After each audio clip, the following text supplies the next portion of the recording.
Okay, so today we're going to be making rock candy from a solution chemistry. This is something you can do in your home.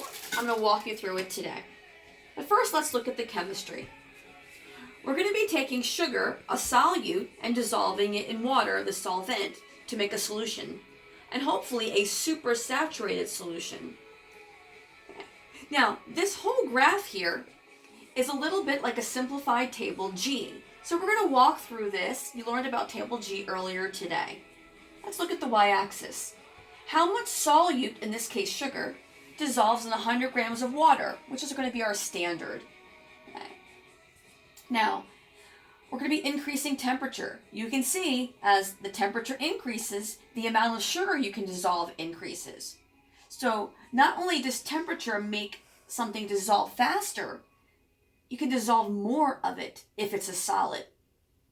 Now, that's not true of gases, as you learned earlier about oxygen in my lake. Oxygen in the lake, as it gets hotter in the summer, there's less oxygen dissolved in the water. But today we're going to focus on sugar. So we're going to get a solution really nice and hot. In fact, we're going to try to add even more solute than is normally possible by heating it up and making it supersaturated. Supersaturated above the curve, on the curve saturated, and anywhere below the curve would be unsaturated. But for rock candy, we want supersaturated. Okay, so let's get started.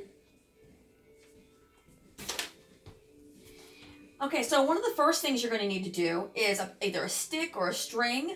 I just simply wet it. Okay.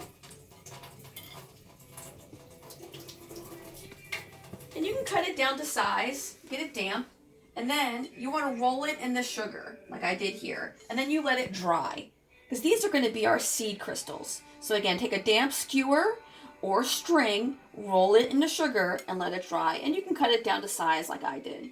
You want to let that dry. Okay, we're going to get back to that. Now to make the solution. I'm going to try making a small scale. We'll see if this works. I'm going to try just a 1/4 cup of water.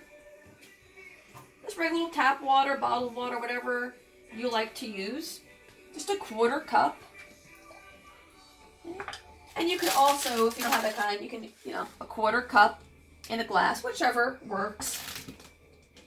And then I want to add at least 2, if not 3. So the ratio should be at least 1 to 2, or if you can, 1 to 3. You want as much sugar dissolved as possible.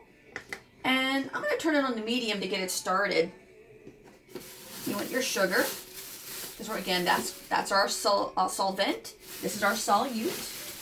And we want to dissolve more than is possible. We want to make it super saturated. Okay, so that's 1. So that will be a 1-to-1 ratio. 2. I'm going to just do 1 to 2 to get us started. And then if we need to add more, we will. So you can see in here, that's pretty saturated. Now I need to keep heating it up until it comes to not a full boil, but like a simmer. And once it's simmering, I'm going to add little by little more and more sugar until it won't dissolve anymore, until it is full and then some, until it's super saturated. So I'm going to keep doing that and adding the sugar and getting it nice and warm to a small or a simmer or a low boil.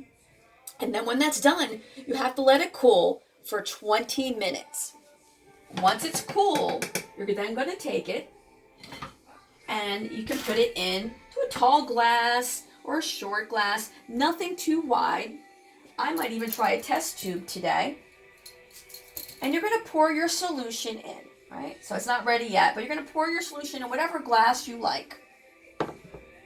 And once the solution's in, then you want to add your stick. But you don't want the stick just to be anywhere. You want the stick to be in the center.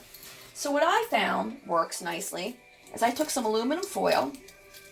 I'm going to use the test tube, but it could be the glass. And let's say our solution's already in there. And then you can simply just poke a hole in the middle and it'll stand in there. And I'm going to do that with my sugar-coated one. Again, you want to make it stand in there. So you have your solution's going to be in there, and this is going to be our seed crystal to get that rock candy started. Okay? Just like a seed gets the plant started. Okay? Now, if you want, once your solution's ready, you can add just 1 or 2 drops of food color. You could even add a little bit of flavoring, but don't add the flavoring till the very end or it'll evaporate and you won't have any good flavor to it. You could do lemon, coconut, whatever flavor works for you. Some sort of flavoring or extract. Okay, so that's our rock candy, a super saturated solution, and I'll let you know how our experiment goes. Good luck.